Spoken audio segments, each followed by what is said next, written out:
My name is Miriam Vance. At 34, I finally learned that my family's loyalty had an expiration date stamped on the bottom of a joint bank account, October 14th, 2021.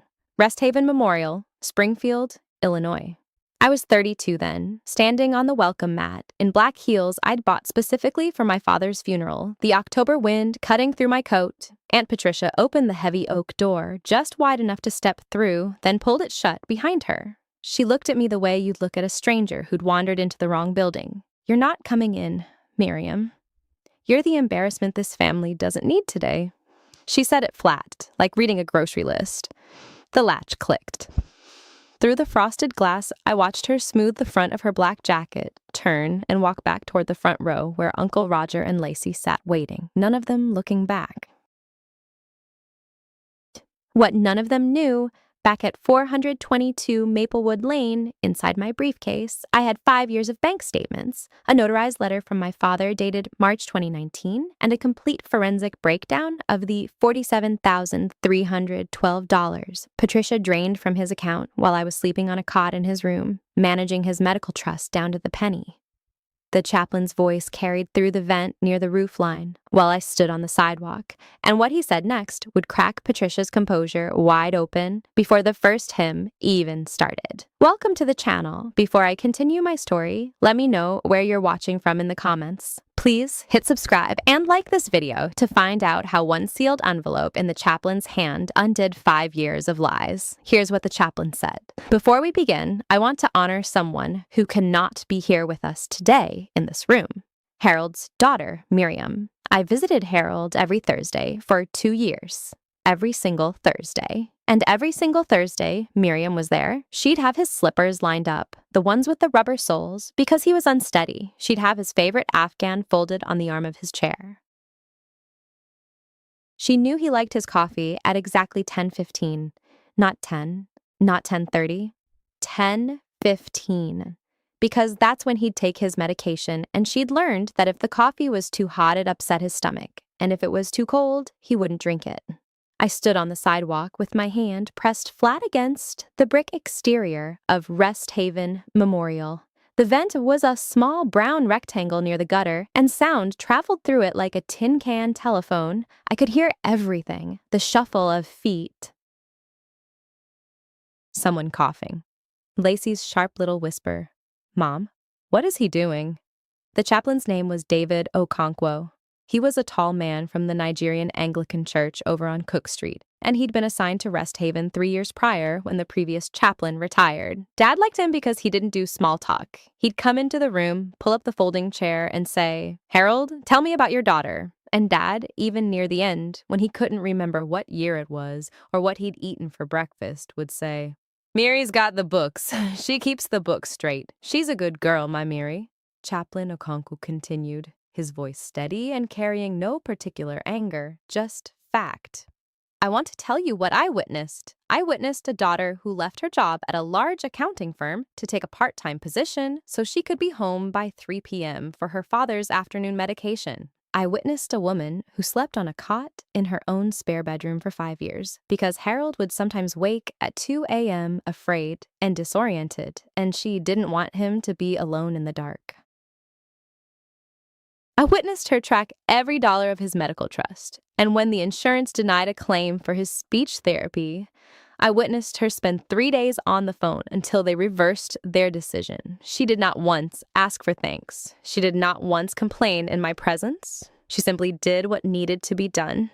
I could hear Patricia's voice now, low but cutting through. "This is wholly inappropriate.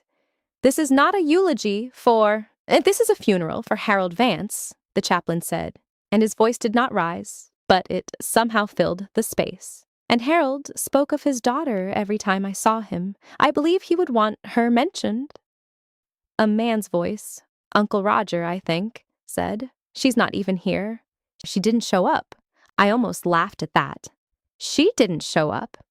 As if I'd chosen to stand on the sidewalk in my black dress from Target, the one I'd bought specifically for this day, the one with the small tear in the hem because I'd caught it on the edge of my file cabinet when I was pulling the estate documents together for the lawyer 3 days ago. As if I'd chosen to press my palm against cold brick while my father's body lay in a casket 20 yards away.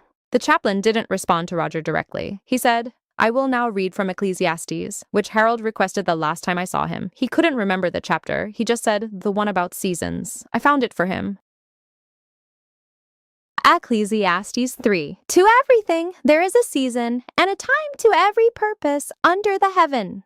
I closed my eyes. The October wind came through the parking lot and lifted the edges of my hair. I'd worn it down, which I almost never do, because Dad used to say it reminded him of my mother.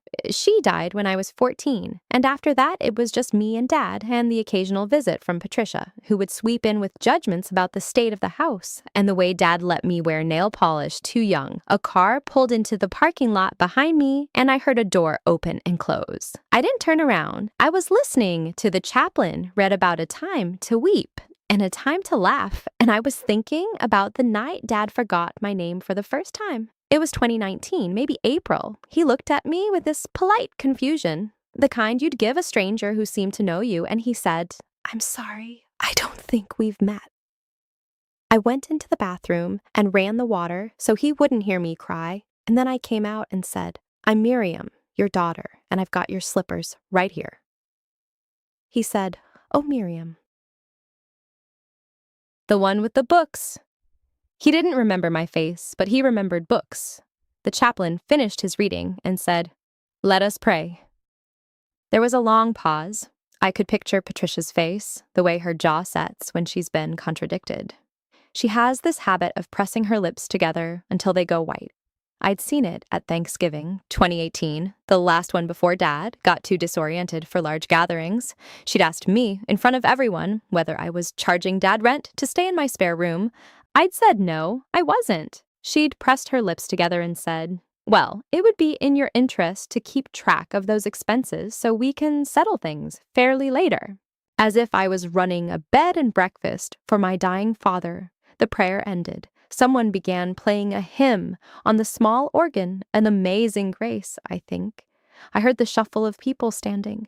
The woman who'd gotten out of the car behind me came up to my elbow. She was older, 60s maybe, in a navy dress with a white collar. She said, "Are you all right, honey?" I opened my eyes and looked at her. She had a kind face, the kind that made you think of a grandmother who baked cookies, though I didn't know her. "I'm fine," I said. "I'm just listening." "I saw what happened," she said. "The lady in the gray suit. I was late. I was parking when I saw her push you back and lock the door." I nodded. I didn't know what to say. I'm not used to being witnessed.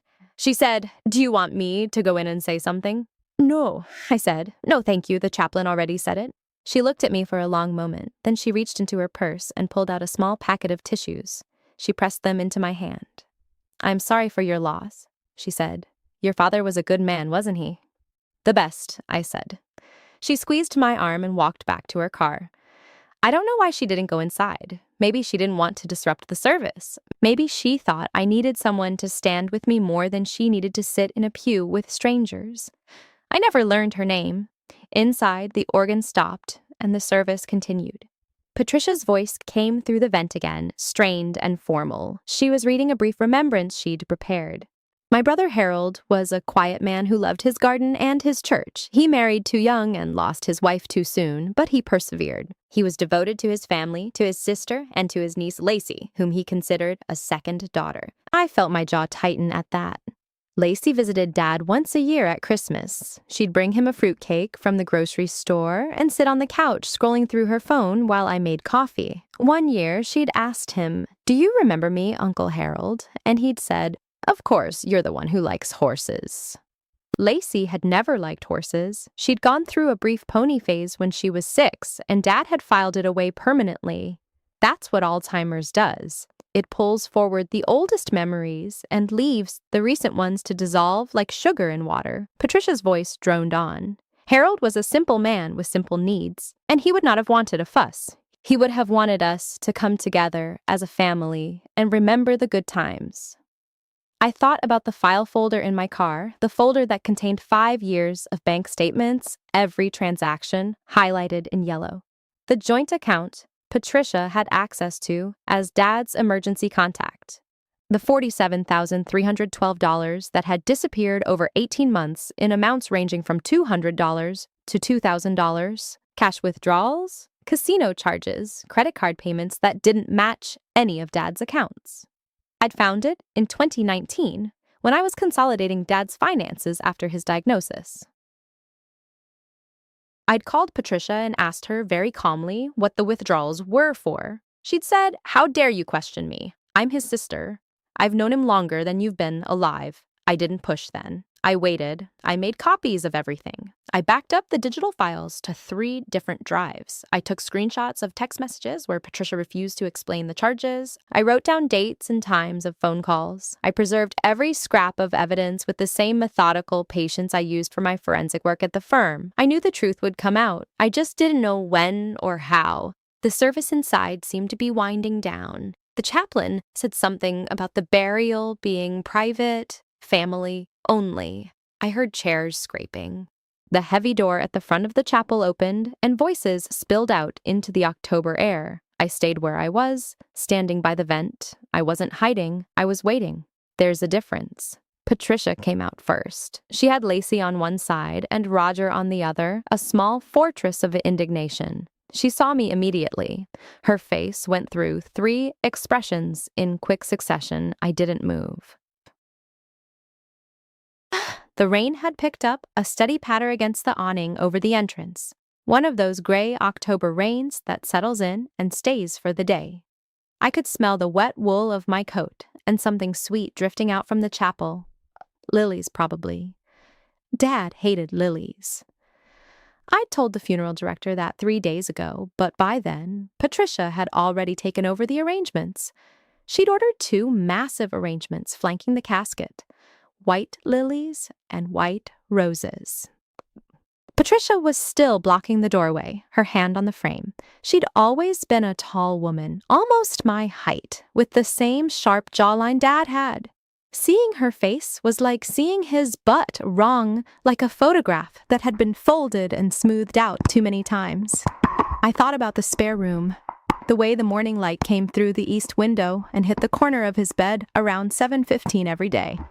He'd wake up and look at the light on the wall, and sometimes he'd say my mother's name, Eleanor, even though she'd been gone 14 years by then, and I'd say, "No, Dad, it's Miriam. It's Tuesday." And he'd nod like that made perfect sense. There were 1,827 of those mornings. I know because I kept a log. At first, it was just for the doctors, tracking sleep patterns and medication responses. But later, it became something else, a record that I was there, that I showed up. Patricia showed up twice. The diagnosis came on a Thursday. March 12th, 2015, I was 27 and working 80-hour weeks at Deloitte, crawling through corporate bank records looking for the one discrepancy that would break a case open. I got the call from Dr. Chandrasekhar at 2:17 in the afternoon. Dad had gone in for memory testing 3 weeks earlier, after he'd driven to the Kroger on Wabash and couldn't remember how to get home. He'd sat in the parking lot for 2 hours until a store manager noticed him. Early onset Alzheimer's. He was 58. I remember standing in my cubicle after the call, staring at the spreadsheet on my monitor, and the numbers had stopped meaning anything. Just black symbols on white. I closed my laptop and walked to my supervisor's office and said, I need to take some personal time. I didn't go back for 2 weeks, and when I did go back, it was to quit. Everyone at work told me I was making a mistake. My manager, Beth, sat me down and said, Miriam, you're on track for senior manager in 2 years. You can hire a care service. There are facilities. And I said, he took care of me for 20 years. I can take care of him for a while. Beth looked at me with that mixture of pity and respect I'd come to recognize over the next 5 years. The look people give you when they think you're being noble, but also maybe a little stupid. Dad was living in the house I'd grown up in, a 3-bedroom ranch on Ash Street with a sycamore tree in the front yard and a roof that needed replacing. I'd moved out at 22 after college. The house felt smaller when I walked back in that March. The kitchen still had the yellow linoleum from 1987. The refrigerator hummed too loud. Dad was sitting at the kitchen table, staring at a cup of coffee that had gone cold, and he looked up at me and said, Miri, I think something's wrong with my head. That was the last completely lucid thing he said to me for a long time. After that, it was fragments. Good days and bad days. Days when he knew my name and days when he called me Eleanor. And days when he didn't call me anything at all, just watched me move around the room with those pale blue eyes that still held some recognition, even when the words were gone. I sold the Ash Street house. It needed too much work, and the equity gave us a cushion. $87,400 after the mortgage was paid off. I added it to the medical trust account I'd set up at Bank of Springfield. The trust started at $218,000 between the house proceeds and Dad's savings and the small life insurance payout from Mom's policy that he'd never touched. I bought a 2-bedroom on Maplewood Lane, 1 level, wide doorways for the wheelchair that I knew was coming, a small yard with a maple tree outside the spare room window. The mortgage was $740 a month. I took a part-time position doing forensic accounting for a firm in Chicago so I could be home by 3 p.m. Half the pay I'd been making, but hours that let me manage his care. The spare room was 12 feet by 14 feet. I painted it a soft blue called Morning Haze. I put the hospital bed against the east wall so he could see the maple tree. I hung a photograph of Mom next to the dresser, taken in 1979 at some wedding, her hair in curls, laughing. He looked at that photograph every day. Sometimes he'd touch the frame and say nothing. Patricia's first visit was in August of 2016. Dad had been with me for almost a year and a half by then. The Alzheimer's was moving faster than the doctors had predicted. He could still feed himself, but he needed help dressing. He'd stopped recognizing most visitors, but he still knew my face. Patricia called 3 days before she came. She said, "I want to see Harold." It's been too long. Her voice was careful, the way people talk when they're trying on guilt and deciding whether it fits. I said, "He's usually most alert in the mornings. Come around 10. She arrived at 10:42. Late, she was wearing a linen pantsuit and carrying a bakery box, something from that French patisserie over on Laurel. Croissants, I think. She walked into the spare room and stopped 3 feet from the bed, like there was an invisible rope across the carpet. Dad was sitting up, watching a baseball game on the small television I'd mounted on the wall. Cubs were playing. He'd always loved the Cubs. "Harold!" she said. Her voice was too loud, the voice people use with children and foreigners. "Harold, it's Patty, your sister." He looked at her. I watched his face. There was a flicker, something moving behind his eyes, and then it was gone. He looked back at the television. A batter swung and missed. Strike 2. She stayed for 37 minutes. She sat in the armchair by the window and talked about her golf league and Roger's promotion and Lacey's new apartment in Chicago. Dad didn't respond. After a while, she stopped trying to talk to him and started talking to me, but it wasn't really talking. It was inspecting. Her eyes moved around the room, taking in the hospital bed, the medication tray on the dresser, the adult diapers stacked in the closet that I hadn't quite closed all the way. "You're doing all this yourself?" she said. "There's a home health aide who comes 3 mornings a week. The insurance covers most of it, but the rest of the time, it's just you." "Yes." She nodded slowly. Then she said, "The house feels a bit cramped, don't you think, for what you're paying?" I didn't answer. The mortgage was $740. The house on Ash Street had been paid off, but the roof was going, and the furnace was 30 years old, and there were 3 steps up to the front door that Dad couldn't manage anymore. None of that mattered to Patricia. She just wanted to find something wrong, something she could take back to Roger and Lacey and turn into a story about how I wasn't doing enough or I was doing it wrong. She left at 11:19. She kissed Dad on the forehead. He flinched just slightly, and she pretended not to notice. At the front door, she turned and said, "Let me know if you need anything," and I said I would, and we both knew I wouldn't. The second visit was worse. That was December of 2019. Dad was in the late stages by then. He couldn't speak anymore. He couldn't walk. He was on a feeding tube and a morphine patch, and the hospice nurse came every day to check his vitals. I'd set up a cot in the spare room so I could sleep next to him. The maple tree outside the window was bare, black branches against a white sky. Patricia showed up unannounced. No call, no warning. She had Roger with her, and Lacey, who I hadn't seen in 3 years. They stood in my living room in their winter coats and boots, tracking slush onto the rug, and Patricia said, "We wanted to see him before—" She didn't finish the sentence. I led them to the spare room. Roger stood in the doorway with his hands in his pockets. Lacey looked at her phone. Patricia went to the bed and looked down at Dad, who was sleeping, his breath shallow and rattling. The room smelled like antiseptic and lavender from the diffuser I kept on the dresser. "He's so thin," Patricia said. She said it like an accusation. "He can't swallow solid food anymore." The feeding tube. "I can see the feeding tube." Her voice was sharp. "I'm not blind, Miriam." Roger shifted his weight. "How long has he been like this?" 3 weeks, the hospice nurse said. "Hospice?" Patricia turned from the bed. "You didn't tell us he was on hospice." I looked at her. I was tired. I'd been up since 4 that morning because Dad had developed a cough, and I'd sat with him, holding his hand until the coughing stopped. My back ached from the cot.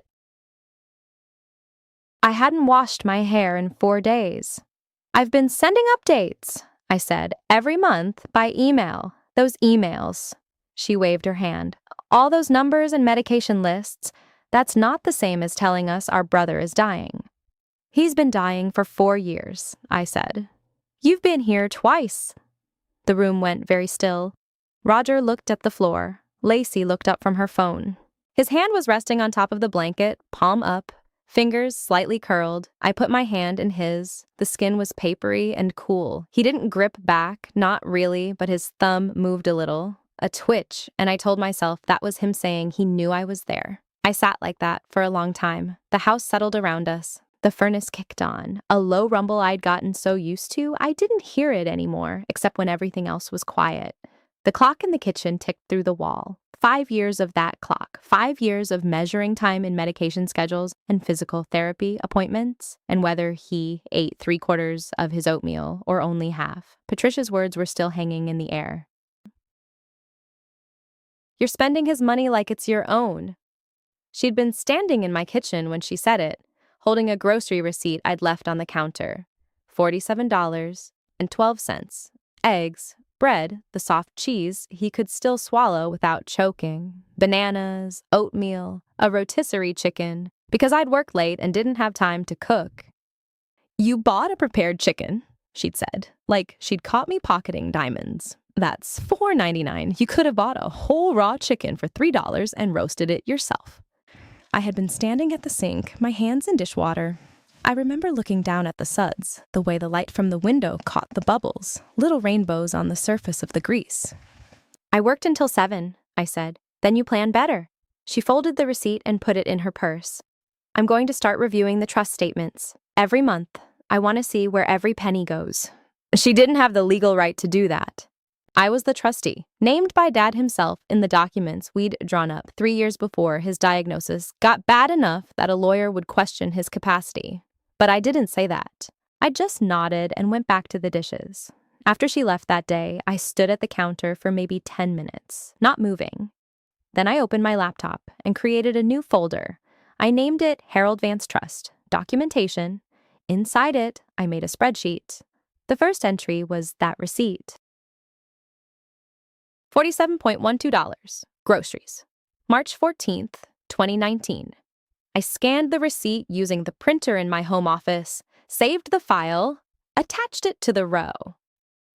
I went back through my email and found the receipt for the chicken, the one Patricia had zeroed in on, and I added a note, rotisserie chicken, time-saving measure due to late work schedule.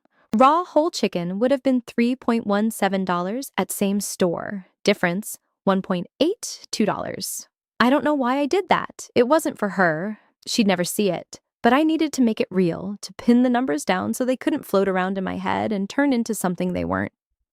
That was the beginning. Over the next 2 years, that folder grew. Every receipt, every invoice, every insurance statement. I logged the co-pays for his neurologist visits, $45 each every 3 months. The adult diapers, $62.80 a case, delivered from a medical supply company in Decatur. The part-time home health aide I hired when I had to travel for work.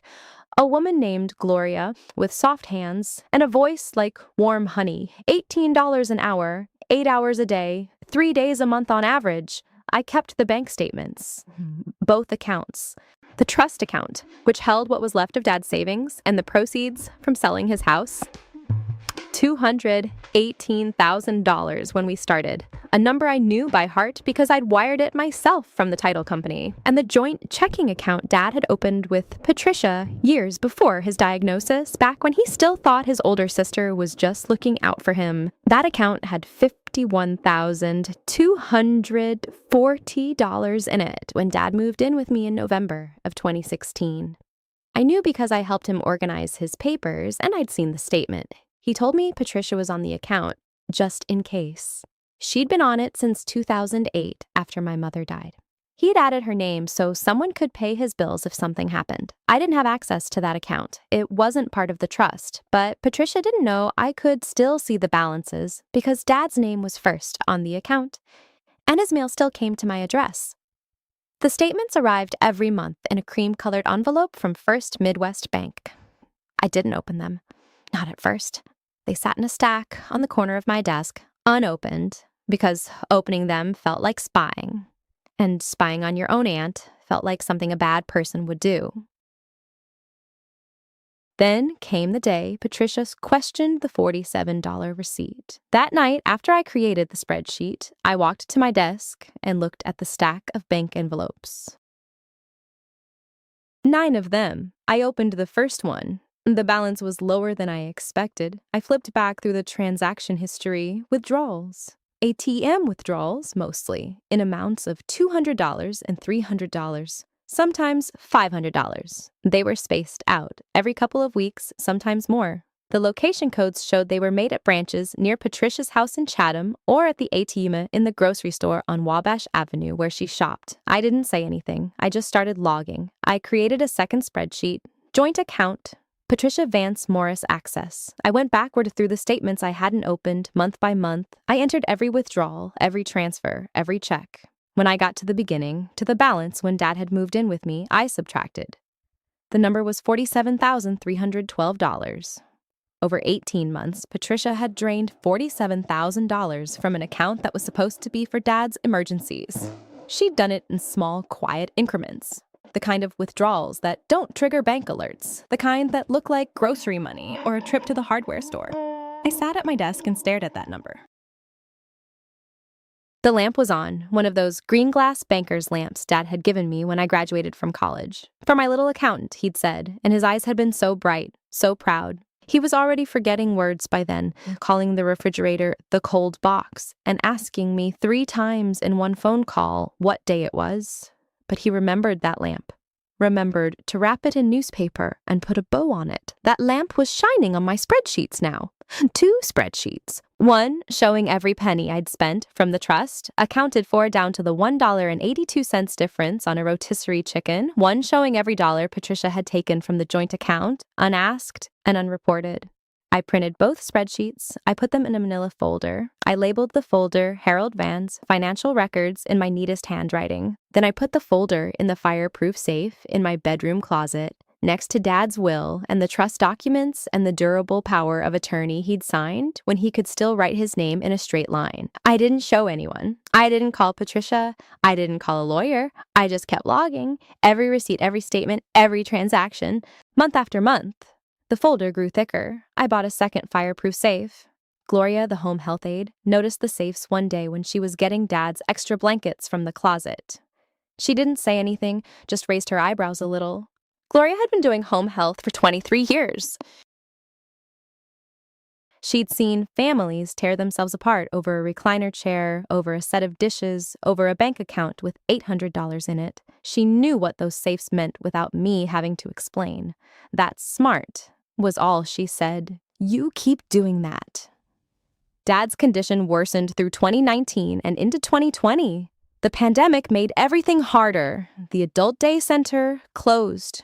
Gloria couldn't come for 3 months because of lockdowns. It was just me and Dad in the house on Maplewood, the two of us moving through our small routines while the world outside went silent. Patricia called, not to ask how he was doing, to ask if I'd been taking advantage of the situation, to spend trust money on personal items. Hand sanitizer, she meant. Masks. The pulse oximeter I'd bought for $29.99 on Amazon so I could check his oxygen levels when he developed a cough that terrified me. I logged those purchases too, added the receipts to the folder, sent Patricia a polite email with the documentation attached. She didn't respond. By the spring of 2021, Dad had stopped speaking almost entirely. He could still swallow, still track movement with his eyes, still squeeze my hand, faintly, like a bird gripping a branch. The neurologist said the decline was consistent with late-stage progression. I nodded and wrote the copay check and logged it in the spreadsheet. The trust balance was $211,400. After 5 years of care, after medications and supplies and Gloria's wages and every single thing Dad needed, I had spent $6,600. $6,600 over 5 years. I had not paid myself a single dollar for the room in my house, for the meals I cooked, for the nights I woke up at 3 a.m. to change his sheets, for the career opportunities I'd turned down because they required travel I couldn't do anymore. I didn't want payment. He was my father. But I wanted the record. Patricia, meanwhile, had taken $47,312 from an account that wasn't hers, and she was standing in my kitchen questioning a $4 chicken. I didn't hate her. That's the strange part. Even as I logged her withdrawals, even as I filed her hostile emails in a folder labeled Correspondence IMP Vance Morris, I didn't hate her. I was too tired to hate anyone. My father was disappearing in front of me, one neuron at a time, and all my emotional energy went into sitting beside him, holding his hand, making sure he knew he wasn't alone. The grip didn't go slack all at once. It was more like a gradual cooling, his fingers loosening degree by degree until my hand was just resting on top of his. I sat there for a long time after the monitor flatlaned. The hospice nurse, a woman named Gloria with gray braids and a voice like warm tea, touched my shoulder and said, "Take your time, honey. There's no rush." I nodded, but I didn't cry. Not yet. I was too busy running through the checklist in my head. Call the funeral home. Call Dr. Patterson's office to confirm the death certificate details. Call Patricia. That last one sat in my stomach like a stone. I called Resthaven Memorial first. A woman with a soft voice took down the information and said they'd send someone within the hour. Then I called Dr. Patterson. Then I sat on the edge of Dad's hospital bed, set up in what used to be my guest room, now facing the window so he could watch the maple tree change colors, and I dialed Patricia's number. She answered on the 4th ring.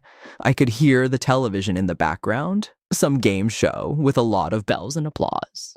"He's gone," I said. Silence. Then, "Well, finally, was he in pain? And thank you for taking care of my brother for 5 years. Hung there unspoken." Just finally, like I'd been keeping him from her, like his death was an inconvenience she'd been waiting to resolve. "The funeral home is Resthaven," I said. "I'll let you know when we have a date." "I'll handle the arrangements," Patricia said. "You've done enough." And she hung up. I held the phone against my thigh and watched the rain streak down the window. The maple leaves were bright orange, almost fluorescent against the gray sky.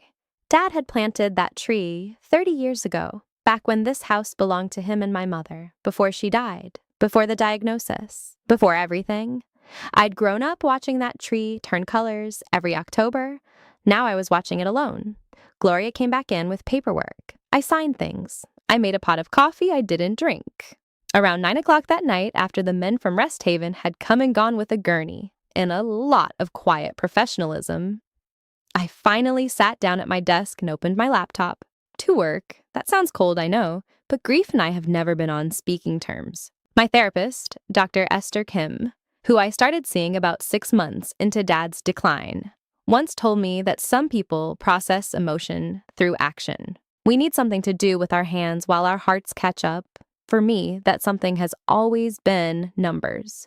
I opened the folder labeled Harold Vance Financial Records, 87 subfolders, 5 years of bank statements, medical bills, insurance claims, prescription receipts, caregiver timesheets, tax filings. I'd kept everything. At first, I wasn't expecting trouble, but that's what forensic accountants do. We keep receipts, we track patterns, we know that money tells stories people won't. It took me about 3 hours to find it.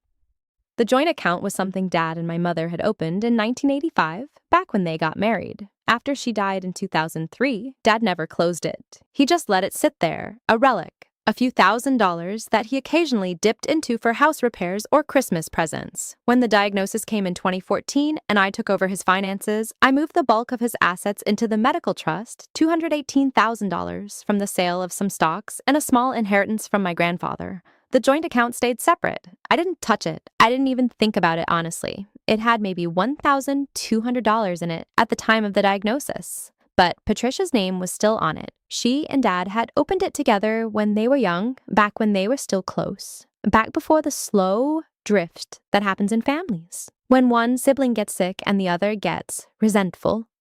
I don't know if Dad forgot she was on the account or if he just never got around to removing her. Either way, she was still listed as a joint holder, which meant she had full access. I pulled up the statements. January 2020 to July 2021, 18 months of transactions. The first withdrawal was January 14th, 2020, $300, a TM on South Grand Avenue. Nothing remarkable. I almost scrolled past it, but then I saw the next one, January 22nd, $500, same ATM. February was quiet. Then March came, and with it, COVID. The world shut down. Dad's confusion got worse. I was trying to keep him calm while the news played footage of overflowing hospitals, and Patricia was at the ATM on South Grand, pulling out $750 on March 9th, $400 on March 18th, $900 on March 27th. I started a spreadsheet. That's what I do. Column A, date. Column B, amount. Column C, location. Column D, running total. April 2020, $1,200 in 4 withdrawals. May, $850. June, $2,100. That one made me stop and squint at the screen. $2,100 in a single month. What was she buying? Clothes, groceries, a new television. July, $1,600. August, $3,400. $3,400. I remember that month vividly. Dad had a bad UTI that turned into sepsis. I spent 3 nights sleeping in a plastic chair at street. John's hospital while Patricia posted photos on Facebook of her and Roger at a lake house in Wisconsin. I hadn't known at the time how she had paid for it. September through December 2020 totaled $11,250. The withdrawals got bolder. $800 here, $1,500 there, always from the same ATM on South Grand, except for one in November that was from a casino in Joliet. $2,000 even. I remember staring at that line item for a full minute, imagining Patricia at a slot machine with my father's money while I was at home pureeing his meals because he'd started having trouble swallowing. January 2021. $2,300. February, $1,900. March, $4,100. April, $3,200. May, $5,400. June, $6,800. The numbers kept climbing. By July 2021, 3 months before Dad died, the total was $47,312. $47,312. I sat back in my chair and stared at the spreadsheet. The house was quiet, too quiet. For 5 years, there had always been some sound, the oxygen machine, the hospital bed motor, Dad's voice calling out in the middle of the night because he'd forgotten where the bathroom was. Now there was nothing but the refrigerator humming and the rain against the glass. $47,312, spread across 64 separate transactions over 18 months. Pattern: small at first, testing the waters, then larger, then reckless. Classic embezzlement behavior. I've seen it 100 times in my casework. People start with amounts they can justify. I'll pay it back. It's just a loan. And then the amounts grow and the justifications get thinner until eventually they're not justifying anything at all. They're just taking. I printed the statements, all of them. I printed the spreadsheet. I put them in a 3-ring binder with clear plastic sleeves, the same kind I use for client work. On the spine, I wrote Vance HR Joint Account Audit in black Sharpie. Then I went back further. I pulled statements from 2018, 2019. Before the withdrawal started, the account had $1,247.83. Patricia hadn't touched it for years. Something changed in early 2020. I still don't know what. Maybe she thought no one was watching. Maybe she felt entitled after all. It was her brother's money. And in some twisted way, she probably told herself she deserved it for all the years she'd put up with his illness, even though she'd visited exactly 4 times in 5 years, and 2 of those visits had lasted under an hour. Or maybe she just needed the money. Patricia and Roger lived in a 5-bedroom house in a gated community. Roger drove a Lexus. Lacey went to a private college. But appearances cost money, and I knew from my mother, who'd kept in touch with Patricia long after the rest of the family had drifted, that Roger's construction business had taken a hit in 2019. A big commercial project fell through. There were whispers of a second mortgage. I didn't know for sure. I didn't need to know.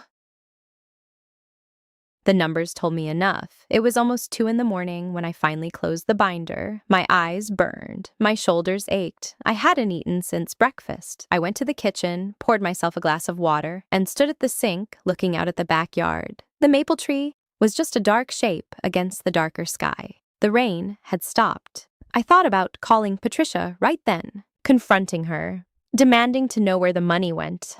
But I didn't. Confrontation isn't my way.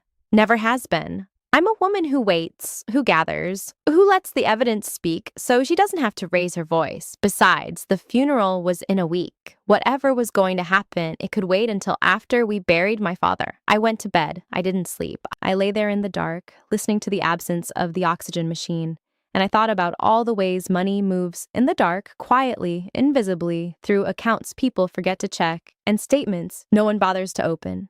I thought about the trust I'd managed down to the penny. $211,400 remaining out of $218,000 after 5 years of medical expenses, prescriptions, home modifications, hospice care, every dollar accounted for, every receipt filed. And I thought about Patricia, sitting at an ATM on South Grand Avenue, pulling out 100 after 100 after 100 while my father forgot his own name. I didn't know yet about the letter, about the chaplain. About the words Patricia would say to the funeral was set for 11 o'clock on a Thursday morning, October 14th. I remember the date because it was Dad's favorite kind of weather, cool but not cold, the sky a flat white sheet, the kind of morning where he'd have stood on the porch with a cup of coffee and said, "Good sleeping weather, Mimi." I drove to Resthaven Memorial alone. I wore a navy blue dress with a collar, nothing flashy, and I carried a small leather purse with my phone, my keys, a packet of tissues, and the binder. I didn't plan to open the binder. I didn't plan to speak. I just wanted to sit in a pew and say goodbye to my father without a scene. The parking lot was half full when I pulled in. Resthaven is a low brick building with white columns that try too hard. The kind of place that looks like a bank from the outside and smells like lilies and carpet cleaner on the inside. I saw Uncle Roger's Buick near the front. I saw Patricia's silver Lexus parked across 2 spaces. Lacey's little white Honda was there too, and I remember thinking, of course she parked it crooked. She always did. I walked toward the entrance. The double doors were propped open, and I could hear the organ music already, something soft, something generic. And then I saw Patricia. She was standing at the top of the 3 concrete steps, her arms crossed, her black dress pressed sharp as a knife. Roger stood just behind her, and Lacey was off to the side, holding a program and looking at her phone. Patricia's eyes found me before I reached the bottom step. "No," she said, not loud at first, just a word, flat and final, like a door closing. I stopped. "No what?" "You're not coming in." She took 1 step down, then another, until she was on the same level as me, and her voice rose to a volume that carried across the parking lot. "You are the embarrassment, Miriam. You stole from your own father while he was dying. Everyone knows it. I will not have you in that room pretending to be a grieving daughter when you are nothing but a thief." A couple near the doors turned to look, An older man with a walker paused halfway up the ramp. I could feel my face go hot, but I kept my voice even. Patricia, I never took a cent from Dad. You know that. I know what the bank records show, she said, and she said it like she'd rehearsed it. I know you moved him into your house so you could control everything. I know the nurses told us he was asking for me, and you wouldn't let him call. None of that was true, not a single piece of it. The nurses had my number and Patricia's both. Dad had a phone in his room. He called her every Sunday until he forgot how to dial. But she was standing there delivering her lines, and Roger was nodding behind her like a deacon in a church play, and Lacey still hadn't looked up from her phone. I said, I have every receipt, every statement. I can show you right now. I don't want your forged paperwork, Patricia said. I want you to leave. And then she turned her back on me, walked up the steps, and pulled the heavy wooden door shut. I heard the latch click. I stood there on the sidewalk in my navy blue dress, with my purse and my tissues and the binder I hadn't intended to use, and I was locked out of my own father's funeral. I didn't scream, I didn't bang on the door, I didn't cry, not yet. I just stood there for a full 30 seconds, and then I turned around and walked back to my car. My heels made a small, steady sound on the concrete. Click, click, click. The sound of a woman who has learned over 5 long years that the only thing worse than being publicly shamed is giving your shamers the satisfaction of seeing you break. I sat in the driver's seat and closed the door. The parking lot was quiet now. The organ had stopped. I imagined the service starting inside, the opening prayer, the hymn. The eulogy Patricia had probably written herself, full of lines about how devoted she was, how she'd been there for him, how she'd fought to protect him from the people who took advantage. I imagined Lacey dabbing her eyes with a tissue. I imagined Roger's heavy hand on Patricia's shoulder, the loyal husband, the supporting actor. And I imagined my father in his casket, and I couldn't bear it. I put my hands on the steering wheel and I let myself cry. Finally, the kind of crying that comes from your stomach and leaves you sore afterward. I cried for 10 minutes, maybe 15. I lost track. Then a knock on my window. I jumped, wiped my eyes fast, and there, standing beside my car in a black suit and a clerical collar, was a man I had never seen before. He was tall, black, with a calm, steady face and a dark leather portfolio tucked under his arm. He was maybe 50, maybe older. He had the kind of presence that made you roll down your window even when you looked like a mess and felt worse. "Ma'am," he said, and his voice was deep and gentle. "Are you Miriam Vance?" I nodded. I couldn't get words out yet. "My name is David Okonkwo. I'm the chaplain for Resthaven. I was to officiate your father's service today." He paused. I watched from the side door. I saw what happened. I wiped my face with the back of my hand. "I'm sorry. I didn't mean to cause a scene." "You didn't cause anything," he said, "but I believe I have something you need to see. May I sit with you?" I unlocked the passenger door. He walked around, opened it, and sat down in the front seat with the portfolio on his lap. The car smelled like coffee and old tears. He didn't seem to mind. "Your father," Chaplain Okonkwo said, "was a member of my congregation for a brief time before he passed. 3 years ago, when his mind was still clear enough for such things, he asked me to visit him at your home. Do you remember that visit? I came on a Tuesday afternoon." "You made us both tea." I did remember. It was a strange, small memory, a Tuesday in March, the light coming through the kitchen window, Dad in his favorite armchair, a man in a collar sitting across from him with a notebook. I'd thought it was just a pastoral visit. Dad had always been a quiet believer. I'd made them Earl Grey, and then I'd gone back to my spreadsheets in the next room. "I remember," I said. That day," the chaplain said, "your father dictated a letter to me. He was very specific. He said he wanted it kept in the church safe until his death. He said it was to be read at his funeral, no matter what anyone else wanted. He made me promise." He opened the portfolio.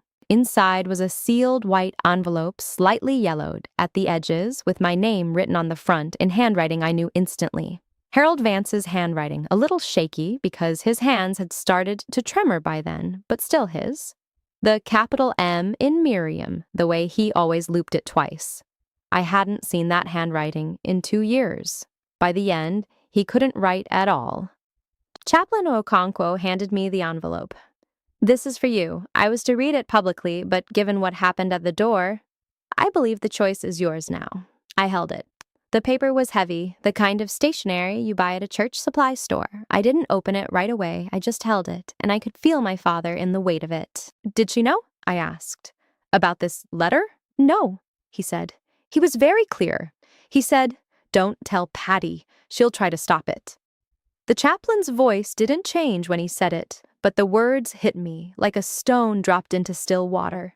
Dad knew. Even in the fog, even in the slow erasure of his own mind, my father knew exactly who his sister was. I looked at the envelope. I looked at the chaplain's steady brown eyes, and then I carefully slid my finger under the seal and opened it. The letter was 1 page. Handwritten by Chaplain Okonkwo, but signed by my father at the bottom in that same trembling script. The date at the top was March 19th, 2019. Dad would have been 61. He'd been in my spare room for 3 years by then. He still knew my name. He still knew his own. It began, "To my family, and to anyone who ever wondered about my daughter Miriam." I read the first line, then the second. My throat closed up. I had to stop and breathe. "Take your time," the chaplain said. I read the whole thing sitting in the parking lot of Resthaven Memorial while my aunt's version of my father's life played out inside. The letter named me as his medical and financial power of attorney. It stated that I had never taken a salary, never charged him rent, never touched a cent of his money for myself. It named Patricia too, not in anger, but in fact. It noted that he had, in a moment of clarity, reviewed the joint account statements and understood what had happened. It said he forgave her, but that the truth needed to be known. It ended with a line I can still recite from memory. "Miriam is the best thing I ever made. She carried me when I couldn't walk. She remembered me when I forgot myself. She is my daughter, and she is my witness." I folded the letter, I put it back in the envelope, and I sat there in the passenger seat of my own car with a shy. I looked down at the bag resting against my calf. Brown leather, brass clasp, the one Dad had used for his work papers when I was a kid. He gave it to me when I passed the CPA exam at 24.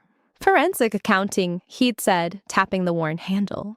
"That's truth-telling, Miri, plain and simple." Chaplain Okonkwo nodded slowly. "Your father knew you would need the truth today." The organ had stopped. Through the chapel doors, I could hear the low murmur of people shifting in their seats, the shuffle of programs being folded, the occasional cough. The service was ending. Any moment now, those doors would open, and Patricia would come sweeping out with her grief, like a velvet train behind her. "I should go outside," I said. "I don't want to make a scene in here."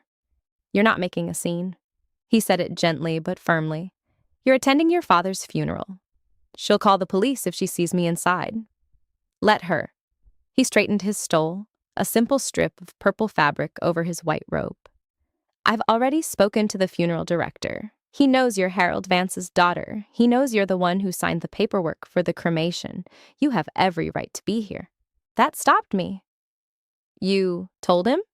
"I told him the truth, which is, I suspect, what you've been doing for a very long time."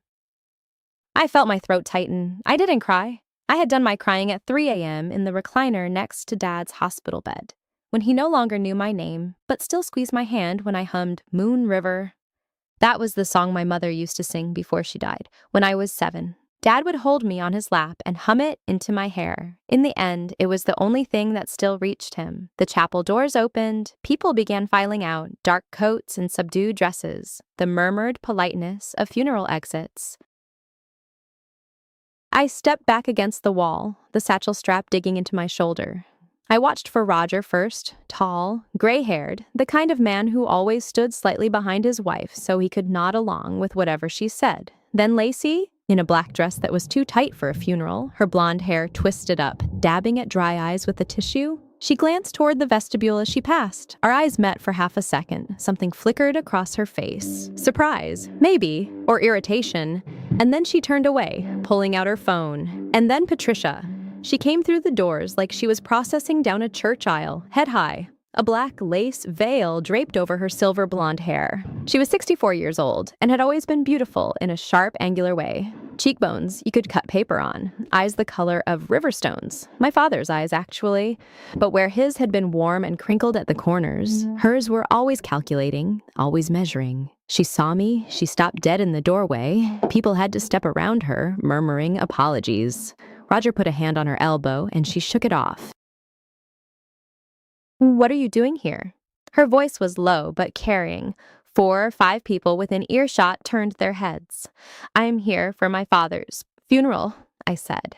"You were told not to come." She took a step toward me, and the small crowd in the vestibule parted slightly, creating an accidental stage. "After what you did, after how you treated him, you locked him away in that house. You kept us from seeing him. You took his money." "Patricia?" Chaplain Okonkwo's voice was calm, a deeper register than his conversation with me. "This is not the place." "No!" she said, pointing a finger at me, the black lace trembling. "This is exactly the place. This is his funeral. And she has no right to stand here pretending she cared about him." Lacey had circled back, phone still in hand. "Mom, just ignore her. She's not worth it." Roger put his hand on Patricia's arm again. This time she didn't shake it off, but she didn't move either. She just stood there, blocking my path to the chapel doors, her face flushed beneath the veil. I thought about the joint account number 4872-1936 at Springfield Credit Union, opened in my father's name and Patricia's name on March 12, 2019, 4 months after his diagnosis. She'd convinced him they needed it for emergencies, for when Miriam needs help. He'd signed the paperwork in a fog of donepezil and confusion. Over 18 months, she withdrew $47,312. ATM pulls of $300 here, $500 there. A check for $8,000 to Morris Home Improvements, Roger's company, for work that was never done. A wire transfer of $12,000 to Lacey's account with the memo. Tuition, though Lacey had graduated 3 years earlier. Small amounts at first, testing the waters, then larger ones when no one stopped her. I had all of it, every statement, every canceled check, every wire confirmation, printed and organized in chronological order with yellow tabs marking the dates. "You're right," I said. Patricia blinked. Whatever she'd expected, anger, tears, denial, it wasn't this. "I did keep him in my house," I said, my voice steady. "For 5 years. I moved him into my spare room when he couldn't remember how to work the stove anymore. I hired the home health aides. I sat with him through 17 trips to the neurologist. I managed his medical trust. $218,000 initial balance, $211,400 remaining when he died. Which means I spent less than $7,000 over 5 years on all his care because I negotiated every bill, applied for every benefit, and paid myself nothing. A few people had stopped pretending not to listen."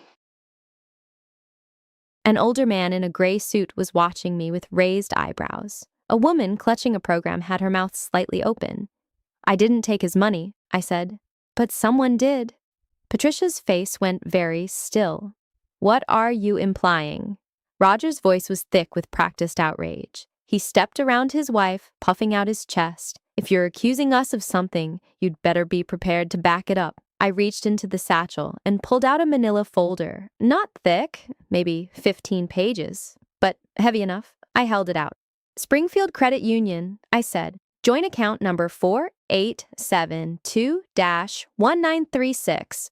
Opened March 2019. Closed by the bank in August 2021 after 14 consecutive overdraft fees. Total withdrawals, $47,312. I have every statement here, every ATM location, every check image, every wire record."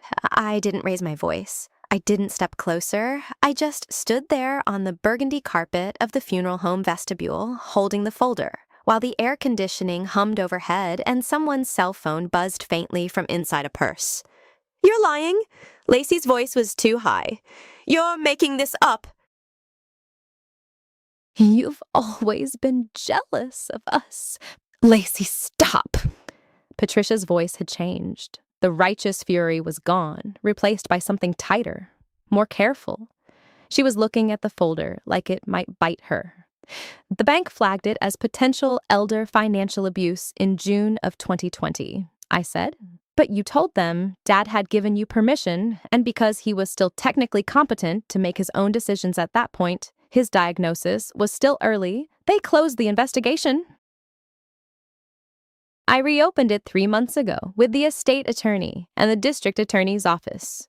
Roger's face had gone pale. The gray-haired man in the suit shifted his weight. The woman with the program was staring openly now. I took one step forward and placed the folder on the small table by the chapel doors, the one with the guest book and the framed photograph of Dad from 2015, stretching out, still healthy, still himself, grinning in his vegetable garden with dirt on his knees. "This is a copy," I said. "You can keep it. The originals are with my lawyer and with the court." Patricia stared at the folder, then at me. Her eyes were wet. Real tears, I thought, though not for my father. For herself, for the image she had constructed, the grieving sister wronged by the greedy daughter, now crumbling in front of 24 witnesses. "You planned this," she whispered. "You waited. You let me say all those things. You let everyone believe. You locked me out of my father's funeral," I said. "You told people I was a thief. You called me an embarrassment while I was standing on the sidewalk in the rain. So, yes, I waited. I waited until you had said everything you wanted to say. And now I'm saying mine." Chaplain Okonkwo had not moved from his spot by the wall. He was watching Patricia with a quiet, almost sad expression. When our eyes met, he gave me the smallest nod. I turned back to Patricia. "I'm going to go inside now and sit in the back row and say goodbye to my father. And then I'm going to go home. And tomorrow morning, I'm going to walk into the district attorney's office and hand them the originals. What happens after that is up to them." I walked past her, past Roger, who looked like he'd swallowed a stone, past Lacey, whose phone was finally dark in her hand, through the chapel doors into the quiet flower-scented room where my father's photograph sat on an easel and a simple urn of polished maple waited on a pedestal. I sat in the back row. The pew creaked under me. I set the satchel on the floor between my feet and folded my hands in my lap, a hand on my shoulder. I sat with that warmth for a long time, long enough that Chaplain David Okonkwo eventually came back in to check on me, his footsteps soft on the carpet, and I told him I was all right now. I thanked him. I meant it. He gave me a card with his cell number, handwritten on the back, and I still have it, tucked inside the cover of Dad's old Bible on my bookshelf. The estate took 14 months to settle. That's what people don't understand about forensic accounting. It isn't dramatic. It isn't courtroom speeches and gasping revelations. It's sitting at a dining table at 11 o'clock at night with a lamp that flickers if you bump the cord, cross-referencing bank statements against pharmacy receipts from 3 years ago. It's highlighting a withdrawal of $900 on a Tuesday and matching it to nothing. No medical bill, no grocery run, no home health aid invoice, just $900, gone, and then another $600 the following week, and then a pattern that makes your stomach turn cold gradually, over hours as you piece together the dates and the amounts and the locations. I had 5 years of records. Patricia had spent 18 months thinking nobody was watching. The joint account she had drained was one my father opened with her back in 2009 after their mother died. He'd wanted a small emergency fund they could both access if something happened to the other sibling. That was Dad, always building safety nets for people who would never think to build one for him. The account had about $52,000 in it when his diagnosis came. By the time I took over his finances in 2017, it was down to a little over $4,000. I'd frozen it immediately, but I hadn't known then who'd taken the money. Dad couldn't tell me. His sentences had already started slipping out of sequence, words tumbling into each other like puzzle pieces that didn't fit anymore. So I just noted the balance, closed the account, and moved everything into the medical trust I set up with his attorney, a kind man named Henry Liu, who worked out of a cramped office above a bakery on Monroe Street and smelled permanently of almond extract. I didn't investigate the missing money back then because I didn't have the bandwidth. I was 27 years old, working full-time, learning how to puree meals and manage sundowning episodes and sit through the long afternoons when my father forgot my name, but still reached for my hand when he was scared. I didn't have space to be angry. I just kept the statements, filed them in a green accordion folder labeled Joint Account, H. Vance and P. Morris. stored it in the fireproof box in my closet, next to the trust documents and the power of attorney forms and the do not resuscitate order Dad had signed while he could still hold a pen steady. I kept everything. That's the thing about being a woman who knows she might not be believed. You document, you date every page, you make copies, you build a paper trail so thick and so clean that by the time someone calls you a liar, you don't have to raise your voice. You just hand them the folder. I read later that there's a name for what Patricia did. Forensic psychologists call it familial financial predation. It's most common among secondary relatives, shots, aunts, uncles, cousins, who have access but no accountability. They justify it to themselves as borrowing, or compensation for emotional labor, or an early inheritance they're owed. The rationalizations are elaborate and sincere feeling, which is why they get so angry when you confront them. You're threatening the story they've told themselves about who they are. I learned that from a journal article I found at 2 a.m. while I was building my case, and I closed the laptop and stared at the ceiling of my bedroom for a long time because it explained so much. More than I wanted it to. The lawsuit wasn't my idea. Patricia filed it. She sued me for mismanagement of the estate, claiming I'd taken money from Dad's accounts for personal expenses and that the medical trust was irregularly administered. She asked for a full forensic audit, thinking it would expose me. I remember getting the summons, standing in my kitchen, in my bare feet on the cold tile, reading the complaint with my heart beating so hard I could feel it in my temples. She'd listed specific dollar amounts she claimed were missing. She'd attached an affidavit from Lacey saying I'd excluded family from all financial decisions and refused to account for expenditures. I called Henry Lou. He asked me to bring everything I had to his office. The next morning, I walked in with 2 banker's boxes, statements, receipts, the notarized letter Dad had written in 2016 before the disease took his words, naming me as his healthcare proxy and the sole administrator of his trust, with a handwritten note at the bottom, "Miriam has my complete confidence. She always has. Harold." Patricia didn't know that letter existed. She'd never asked. Henry read through everything while I sat in the chair across from his desk, watching the light from the bakery sign below flicker through his blinds. After about 40 minutes, he set down the last folder, took off his reading glasses, and looked at me. "Miriam," he said, "I've been doing estate law for 31 years. This is the cleanest set of records I've ever seen. I didn't cry. I thought I might, but what I felt was exhaustion so deep it had its own gravity. I just nodded and asked what happened next. What happened next was slow. Depositions, discovery. Patricia's lawyer, a man with an expensive suit and a handshake that squeezed too hard. Requesting every document, then requesting more, then delaying hearings because his client kept remembering new allegations. Lacey's deposition lasted 6 hours. I sat in a conference room downtown and listened to my cousin, under oath, describe me as controlling and secretive and obsessed with the money. She cried at one point, real tears. I watched them roll down her cheeks and thought about what that journal article said about sincere feeling rationalizations. She believed it. I think that's the part that still keeps me up some nights. She actually believed she was the victim. The forensic auditor assigned by the court was a woman named Dr. Elaine Schumacher, a professor of accounting at the University of Illinois with 30 years of experience in estate fraud. She spent 4 months going through every line item in both the medical trust and the joint account Patricia had drained. Her final report was 62 pages long. I have it memorized in sections. The medical trust administered by Miriam Vance shows no irregularities, no commingling of funds, and no unauthorized disbursements. Total administrative costs over 5 years, $0, Ms. Vance did not draw a salary, a stipend, or any reimbursement for caregiving expenses.